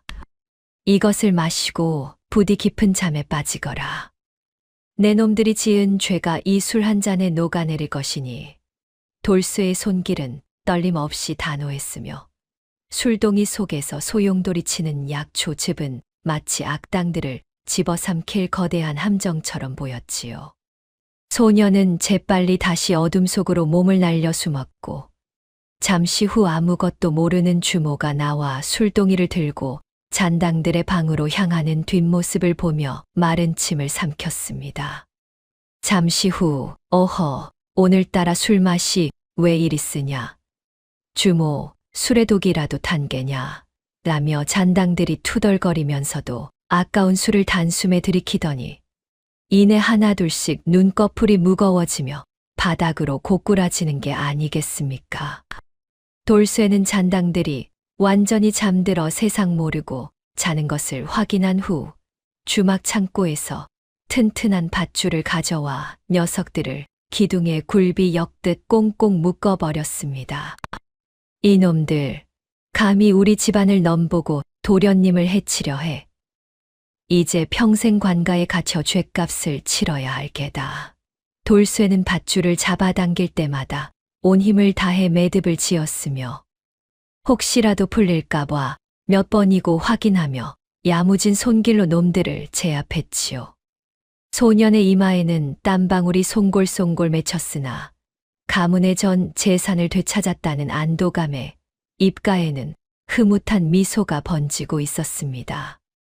돌쇠는 방 안에 여기저기 흩어진 가문의 소중한 문권들을 하나하나 소중히 주워 모아 품 안에 넣고 옷고름을 단단히 여며 갈무리했습니다. 가문의 명운이 담긴 종이 꾸러미가 소년의 심장 위에 닿자 돌쇠는 비로소 그동안의 긴장이 풀리는지 눈가에 이슬이 맺혔더랍니다. 주막 밖으로 한달음에 달려 나간 돌쇠는 근처 산길을 수색하던 포도청 군사들을 발견하고 손을 흔들어 절박하게 신호를 보냈습니다. 나리들, 이쪽입니다. 여기 밖 형방 잔당들이 술에 취해 잠들어 있어요. 어서 와서 잡아가셔요. 돌쇠의 낭랑한 목소리가 새벽 산천을 울리자 횃불을 든 군사들이 우르르 주막으로 몰려왔고 밧줄에 묶여있는 잔당들을 보며 혀를 내둘렀지요. 이 어린 소년이 혼자서 이 흉악범들을 다 잡았단 말이냐? 참으로 귀신이 곡할 노릇이로다. 군사들의 칭찬에 돌쇠는 쑥스러운 듯 고개를 숙였지만 그의 가슴은 어느 때보다 당당하게 펴져 있었습니다. 군사들이 잠든 잔당들을 거칠게 압송하여 산 아래로 내려가자 돌쇠는 비로소 온몸의 힘이 다 빠진 듯 주막 툇마루에 주저앉아 거친 숨을 몰아쉬었습니다. 아이고, 이제 정말 다 끝났구나. 도련님을 뵐 면목이 생겼어. 돌쇠는 매맞은 자리가 다시 욱신거리는지 어깨를 움츠리면서도 품 안에 문건이 잘 있는지 다시 한번 손으로 더듬어 확인하며 안도의 한숨을 내쉬었지요. 소년의 작은 그림자가 달빛 아래 길게 늘어지는데 그 뒷모습은 주인을 구한 충신을 넘어 한 가문의 수호신과도 같이 듬직해 보였더랍니다. 피 한 방울 흘리지 않고 지혜로 가문의 전 재산을 되찾은 돌쇠는 보물 괴짝을 실은 수레를 직접 끌며 새벽이 오는 마을을 향해 늠름하게 걸음을 옮기기 시작했습니다. 이 괴짝이 왜 이리 무겁나 했더니 우리 진사나리에 걱정이 담겨서 그랬나 보네. 돌쇠는 혼잣말을 중얼거리며 수레바퀴 돌아가는 소리에 맞춰 리듬을 타듯 걸었고 그 뒷모습은 세상을 다 얻은 장군처럼 당당하기 짝이 없었지요. 소년이 끄는 수레의 삐걱거리는 소리는 어둠을 걷어내는 새벽 종소리처럼 고요한 산길에 울려 퍼지며 승전보를 전하고 있었습니다. 차가운 새벽 달빛을 받으며 마을로 내려오는 돌쇠의 등 뒤로 살랑거리는 새벽바람에 흔들리는 나무십 소리가 마치 소년의 공을 치하하는 박수 소리처럼 들려왔습니다. 돌쇠야 장하다. 돌쇠야 장해. 바람 소리에 섞여 들려오는 듯한 환청의 돌쇠는 씩씩하게 고개를 끄덕이며 저 멀리 보이는 주인집 기와지붕을 향해 눈빛을 반짝였지요.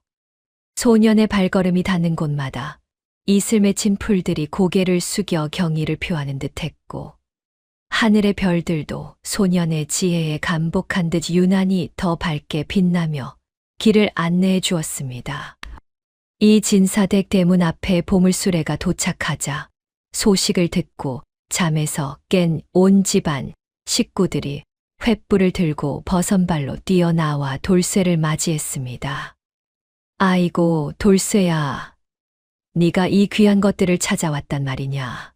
이 진사는 수레를 붙잡고 통곡하며 돌쇠의 어깨를 감싸 안았고 선달은 돌쇠의 손을 꼭 쥐며 말을 잊지 못하고 눈물만 뚝뚝 흘렸더랍니다. 마당에 수레가 들어서기 무섭게 이 진사가 버선발로 뛰어나와 아들 선달보다 먼저 돌쇠에게 달려가는 게 아니겠습니까? 아이고, 이 기특한 녀석아. 네가 어찌 이 험한 일을 홀로 다 해냈단 말이냐. 이 진사는 소년의 흙투성이가 된 얼굴을 자신의 값비싼 비단 옷소매로 정성껏 닦아주었지요. 비단 소매가 금세 피와 흙으로 얼룩졌으나 진사는 전혀 아랑곳하지 않고 떨리는 손으로 돌쇠의 뺨을 어루만지며 뜨거운 눈물을 쏟아냈던 것이었습니다. 만석군의 고귀한 옷자락이 종놈의 땀방울로 젖어드는 그 광경은 지켜보는 이들의 가슴을 뭉클하게 만드는 참으로 아름다운 모습이었지요. 선달 또한 돌쇠에 갈라진 손을 두 손으로 꽉 부여잡고는 목이 메어 한참을 말을 잊지 못했답니다. 돌쇠야, 너는 내 목숨만 구한 것이 아니라 우리 가문의 혼을 살렸구나. 네가 아니었다면 우리 조상님들 뵐 면목이 없을 뻔했다. 선달의 눈에는 고마움과 미안함이 뒤섞인 뜨거운 이슬이 맺혔고 돌쇠의 손을 흔들 때마다 그의 진심 어린 통곡 소리가 마당 가득 울려 퍼졌던 것이지요. 주인과 종이라는 벽을 허물고 오직 생명의 은인으로서 돌쇠를 대하는 선달의 태도에 하인들도 소매기스로 눈물을 훔치며 함께 어깨를 들썩였더랍니다. 이 진사는 그 길로 술과 고기를 넉넉히 마련하여 온 마을 사람들을 한 명도 빠짐없이 초대하고는 성대한 잔치를 벌였는데 그 중심인 상석에는 주인도 귀객도 아닌 어린 종 돌쇠를 앉히는 게 아니겠습니까? 여보게들, 오늘의 주인공은 내가 아니라 바로 이 아이다. 모두들 돌쇠를 위해 큰 잔을 들게나. 이 진사는 몸소 주전자를 들고 돌쇠의 잔에 식혜를 가득 따라주며 고마움을 표했으니 마을 노인들은 만석군이 종놈에게 술을 따르다니 라며 놀라면서도 흐뭇한 미소를 지었지요. 잔치상은 기름진 고기 향기로 진동했고 가문의 부활을 알리는 웃음소리가 담장을 넘어 온 동네로 퍼져나갔습니다. 잔치가 한창 무르익어 흥이 절정에 달했을 무렵 이 진사는 품 안에서 소중히 갈무리해온 누런 종이 한 장을 꺼내 들었는데 그것은 바로 돌쇠의 이름이 적힌 노비 문서였습니다. 여보게들, 잠시 내 말을 들어보시게. 이 종이가 바로 돌쇠의 몸을 묶어두던 문서라네. 진사는 떨리는 손으로 문서를 높이 쳐들었고 시끌벅적하던 마당은 순식간에 찬물을 끼얹은 듯 고요해졌지요. 사람들은 숨을 죽인 채 진사의 다음 행동을 기다렸고 돌쇠는 제 이름이 적힌 그 종이를 뚫어지게 바라보며 가슴이 쿵쾅거려 어쩔 줄을 몰라 했더랍니다. 마당 한가운데에는 붉은 혀를 내름거리는 커다란 횃불이 타오르고 있었는데 이 진사는 모두가 지켜보는 앞에서 그 노비 문서를 불길 속에 거침없이 던져 넣었습니다. 내가 그동안 재물만 만석을 쌓았지 사람의 마음은 한 줌도 얻지 못했구나. 이 아이의 충심을 보며 내 평생의 어리석음을 이제야 깨달았노라. 진사는 타오르는 불길을 보며 참회의 눈물을 쏟아냈고 그 눈물은 권위보다 더 빛나며 사람들의 가슴을 적셨지요. 재산보다 귀한 것이 사람의 진심임을 깨달은 아비의 울음소리가 밤하늘로 장엄하게 번져가니 참으로 하늘도 감동할 만한 광경이었습니다. 오늘부터 돌쇠는 이 집의 종이 아니라 나의 양자이자 선달의 아우다. 누구든 이 아이를 멸시한다면 그것은 곧 나를 욕보이는 것이니라. 이 진사의 우렁찬 선포가 마당을 울리자마자 여기저기서 함성과 박수갈채가 터져 나왔습니다. 돌쇠는 이제 성도 없는 미천한 종에서 만석군댁의 귀한 자제로 다시 태어난 셈이니 참으로 꿈인지 생시인지 분간할 수 없는 기적이 일어난 것이지요. 진사는 돌쇠의 어깨를 단단히 감싸 안으며 새로운 가족의 탄생을 알렸고 사람들은 이 역사적인 순간을 축복하며 고개를 깊게 끄덕였답니다. 돌쇠는 횃불 속에서 재가 되어 날아가는 노비 문서 조각들을 보며 평생 느껴보지 못한 해당감에 몸을 떨다가 급기야 대성통곡을 하기 시작했습니다. 아이고, 아버지, 어머니, 이제 저도 사람이 되었습니다요. 소녀는 바닥에 엎드려 서름과 고통을 씻어내듯 오열했고 그 울음소리에는 처절한 기쁨이 서려 있었지요. 문서를 태우는 연기가 하늘로 올라가 소년의 아픈 기억들을 모두 가져가는 듯 했으니 돌쇠의 눈물은 마당 흙을 적시고 지켜보는 이들의 가슴까지 눅눅하게 만들었더랍니다. 이 소식을 들은 관찰사 어른 또한 가만히 계시지 않고 전령을 보내 돌쇠에게 고급 비단호 단벌과 학문에 필요한 문방사오를 하사품으로 내려보내는 게 아니겠습니까? 관찰사 사또께서 전하시길 이 소년의 기계를 가상히 여겨 부디 좋은 제목으로 키우라 하셨느니라. 전령이 가져온 비단 상자에는 영롱한 빛깔의 천들이 가득했고 돌쇠는 그것을 받들어 올리며 감격에 겨워 말을 잇지 못했지요. 나라의 큰 어른이 직접 선물을 내리셨으니 돌쇠의 이름은 이제 온 팔도 강산에 자자하게 퍼질 일만 남은 것이었습니다. 선달은 그날 밤 돌쇠를 자신의 서재로 데려가 자신이 아끼던 붓 대신 새 붓을 소년의 손에 쥐어주며 인자한 미소로 약속했습니다. 돌쇠야, 이제는 빗자루 대신 이 붓을 잡거라. 형이 네가 과거에 급제할 때까지 모든 것을 가르쳐 주마. 선달은 직접 먹을 갈아 소년의 손을 감싸 쥐고 충이라는 글자를 종이 위에 크게 써 내려갔는데 돌쇠는 그 붓의 무게가 세상 무엇보다 무겁고 귀하게 느껴졌더랍니다. 그를 배우는 소년의 눈망울은 초롱초롱 빛났고 서재를 채운 묵향은 두 사람의 우애를 더욱 단단하게 묶어주었지요. 다음 날 아침 돌쇠는 관찰사가 하사한 푸른 비단옷을 곱게 차려입고 이 진사와 선달 앞에 나아가 정중하게 큰절을 올렸습니다. 아버님, 형님, 이 은혜 평생 잊지 않고 가문을 위해 정진하겠습니다. 비단옷을 입은 돌쇠의 모습은 더 이상 초라한 종놈이 아니라 기품 있는 도령 그 자체라. 이 진사는 허허, 이제야 제 자리를 찾았구나 라며 흐뭇해했지요. 돌쇠의 절을 받는 선달의 눈가에도 다시금 감동의 이슬이 맺혔고 세 사람은 피보다 진한 의리로 뭉친 진정한 가족이 되었음을 온몸으로 느꼈더랍니다. 마을 노인들은 돌쇠의 충심이 후대에도 길이 전해져야 한다며 마을 정자나무 아래에 미담을 새긴 작은 기념비를 세우기로 뜻을 모았습니다. 이런 일은 100년에 한 번 나올까 말까 한 일이니 돌에 새겨 영원히 기억해야지. 암 그렇고 말고. 노인들은 정성을 보태어 돌을 다듬었고 그 비석은 지나는 나그네들에게 지혜와 충성이 무엇인지 가르쳐주는 살아있는 교과서가 되었지요.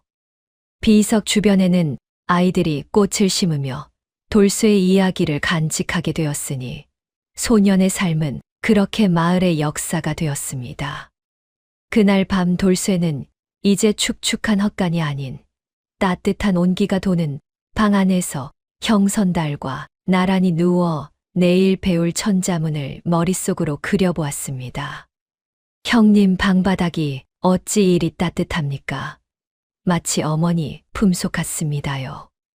돌쇠의 말에 선달은 동생의 머리를 쓰다듬으며 이제 고생 끝이다.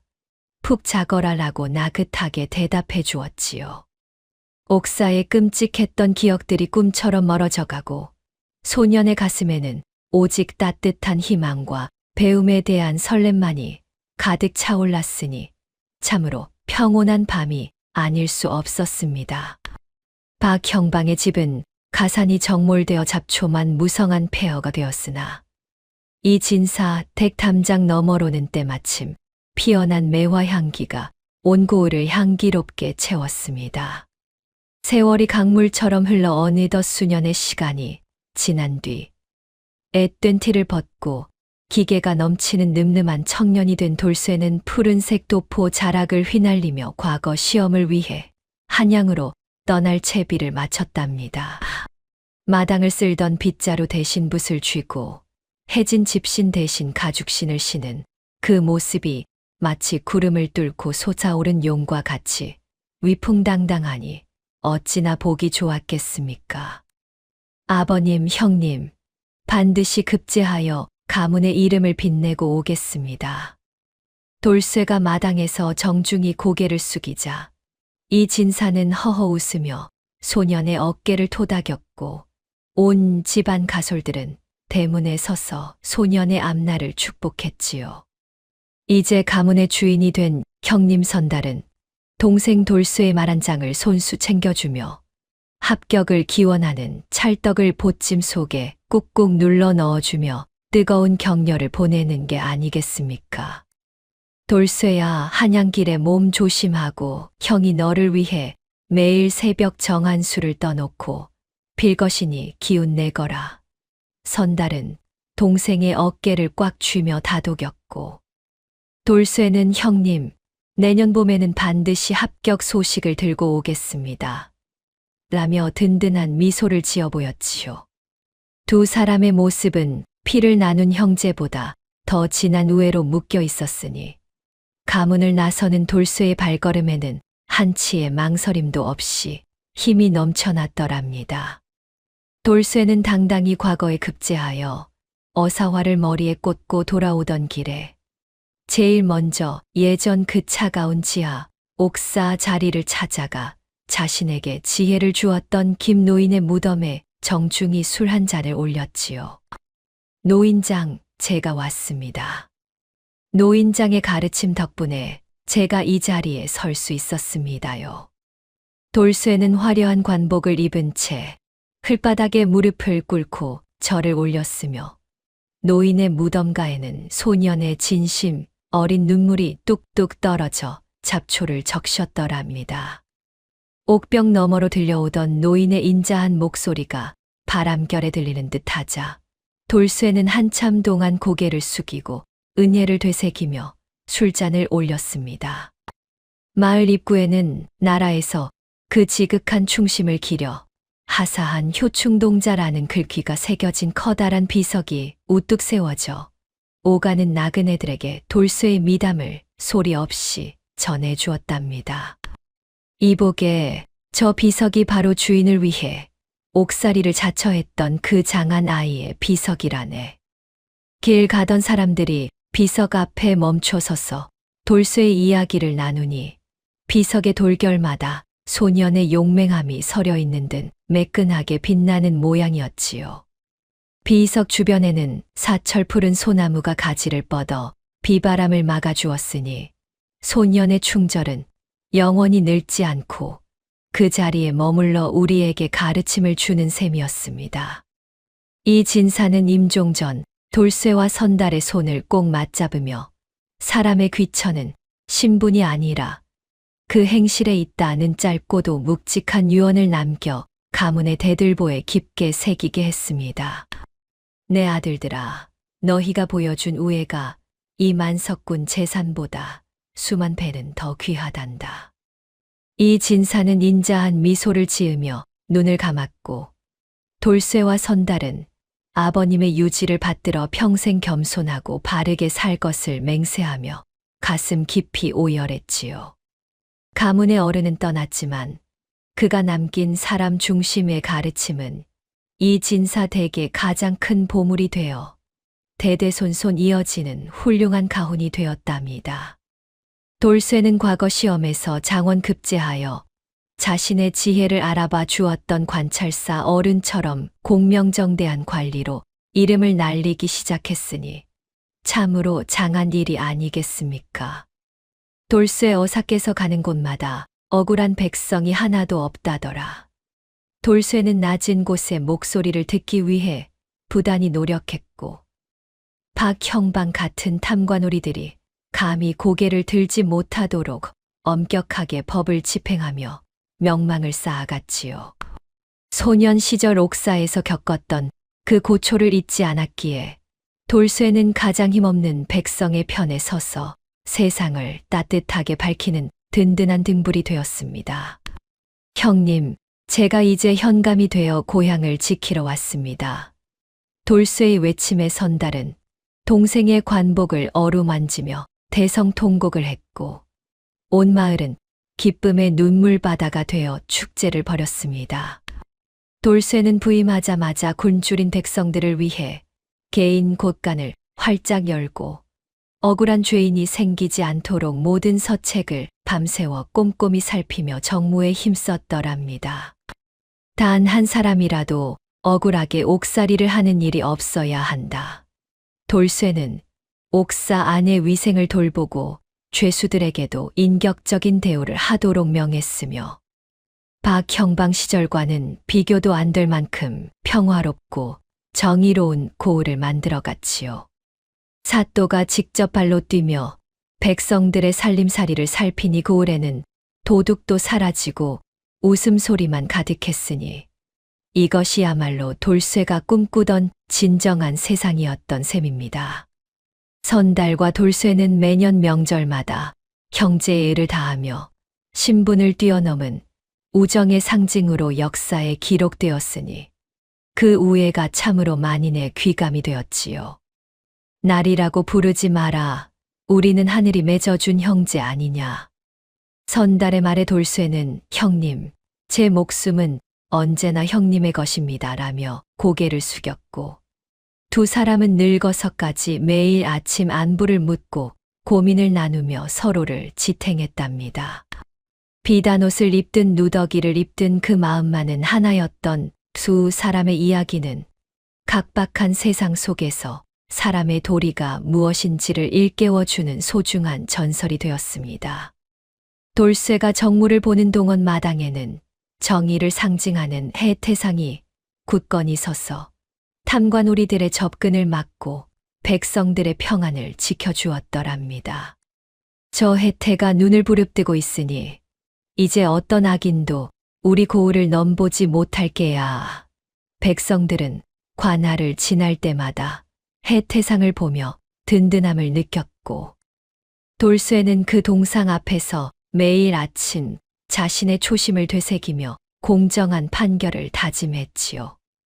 해태의 늠름한 자태는 현감 돌쇠의 의로운 성품을 꼭 닮아 있었으니 관아 마당은 백성들이 언제든 찾아와 억울함을 호소할 수 있는 소통의 장이 되었습니다.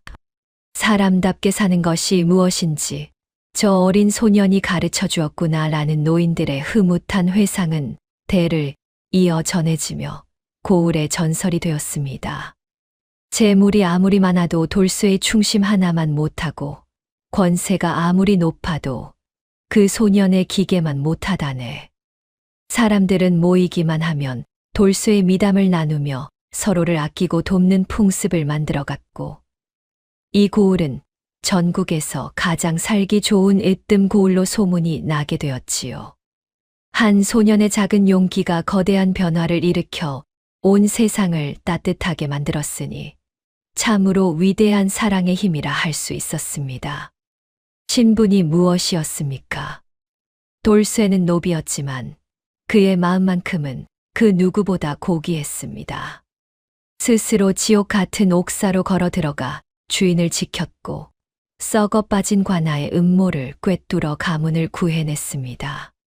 양자가 되어 신분 상승의 기회가 왔을 때도 그저 형님 곁을 지키겠다는 한결같은 마음을 보여주었습니다. 이 진사는 돌쇠를 의형제로 받아들였고 돌쇠는 후에 관찰사의 추천으로 공부를 시작해 훗날 작은 고을의 이방이 되었다고 합니다. 비록 높은 벼슬은 아니었지만 백성들을 위해 평생을 청렴하게 살았다고 전해집니다. 진정한 충성은 신분이 아니라 마음에서 나오는 것. 그것이 이 이야기가 100년이 지난 지금까지도 사람들의 입에 회자되는 이유일 것입니다.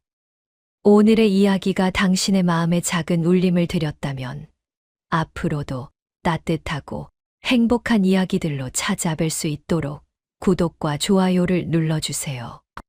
그리고 사연의 주인공을 위한 따뜻한 말씀도 댓글로 부탁드립니다. 당신의 오늘이 인생 최고의 하루가 되길 응원하겠습니다. 감사합니다.